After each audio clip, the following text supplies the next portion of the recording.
Welcome to Auto Resolve. In this guide, I will show you how to fix Roblox error code 268 you are kicked issue.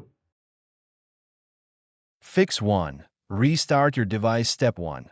Close Roblox completely. Step 2. Restart your PC or mobile. Step 3. Open Roblox and join again. Fix 2. Disable third-party Roblox tools. Step 1. Uninstall cheat tools, FPS unlockers, or injectors. Step 2. Restart your device. Step 3. Launch Roblox normally. Fix 3. Check internet connection. Step 1. Turn off Wi-Fi mobile data. Step 2. Wait 30 seconds. Step 3. Turn it back on and retry. Fix 4. Reinstall Roblox. Step 1. Uninstall Roblox. Step 2.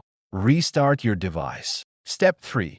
Download Roblox from official site App Store. Fix 5. Turn off VPN or proxy. Step 1. Disable VPN proxy. Step 2.